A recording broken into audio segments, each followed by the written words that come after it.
കണ്ടു reporter TV പുറത്തുവിട്ട ഞാൻ വാർത്ത കണ്ടു. ഈ കോൺഗ്രസ്സുകാരന്മാരുടെ ഗതികേട് ഇത് തന്നെയാണ്. ഇവർ അധ്വാനിക്കാൻ തയ്യാറല്ല, ഖാദറോടയാൻ തയ്യാറല്ല, വെയിൽ കൊള്ളാൻ തയ്യാറല്ല, പേർക്കാൻ തയ്യാറല്ല. എന്നാൽ പിന്നെ ഞങ്ങൾക്ക് ജയിക്കണം. ഇത് കോൺഗ്രസിന്റെ ഒരു പാരമ്പര്യമാണ്. അത് തുടരുകയാണ്. വെളുത്ത കുട്ടപ്പന്മാരായിട്ട് ഇങ്ങനെ നടക്കുക.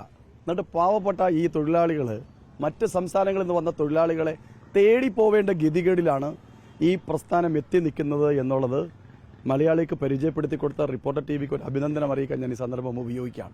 കോൺഗ്രസിന്റെ ആളുകൾ പണിയെടുക്കാതെ ആളുകളെക്കുറിച്ച് മറ്റ് പാർട്ടികൾ അധ്വാനിക്കുകയാണ്. തെരുവിൽ വെയിൽ കൊള്ളുകയാണ് BJPയുടെ പ്രവർത്തകന്മാർ. ആ BJPയെ പരിഹസിക്കാൻ, എല്ലാ വചനങ്ങൾ പറയാൻ വേണ്ടിയിട്ട് തയ്യാറാവുന്ന കോൺഗ്രസ് നേതാക്കന്മാരുടെ ഈ കാപട്യം പൊളിച്ചെഴുതപ്പെട്ടു ഈ സംഭവത്തിലൂടെ എന്നാണ് BJP കരുതുന്നത്. ഇത് പ്രവർത്തകർ മനസ്സിലാക്കിയിട്ടുണ്ട്. അതുകൊണ്ടാണ് ഇവർ തോക്കുന്നത്.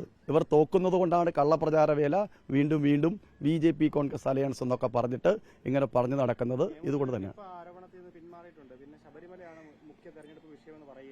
അല്ല, പോറ്റിയെ കേറ്റിയെ സ്വർണം കട്ടത് സഹാവി എന്ന് പറഞ്ഞ് സ്വർണം വിറ്റവരാരാ? സ്വർണം വിറ്റത് സോണിയാണ്. ആ സോണിയയ്ക്ക് മറപിടിക്കാൻ വേണ്ടിയിട്ടാണ് കോൺഗ്രസ് ഈ തെരഞ്ഞെടുപ്പിൽ ശബരിമല വിഷയം കൊണ്ടിരുന്നത്. BJP ശബരിമല വിഷയം ഉന്നയിക്കുന്നത് വിശ്വാസികൾക്ക് വേണ്ടിയിട്ടാണ്, ആചാര സംരക്ഷണത്തിന് വേണ്ടിയിട്ടാണ്. ഈ നാടിന്റെ പാരമ്പര്യവും പൈതൃകവും നിലനിൽക്കണമെന്ന വിശ്വാസികളുടെ ആവശ്യത്തിന്റെ പ്രതീകമായിട്ടാണ് BJP ശബരിമല വിഷയത്തെ സമീപിക്കുന്നത്. സ്വർണം വിറ്റവർ കോൺഗ്രസ് ആണ്, സ്വർണം കട്ടവർ സഖാക്കന്മാരാണ്. ഞാൻ K. സോമൻ, BJP സംസ്ഥാന വൈസ് പ്രസിഡന്റാണ്. വട്ടിയൂർക്കാവ് തെരഞ്ഞെടുപ്പിന്റെ ഇൻചാർജാണ്.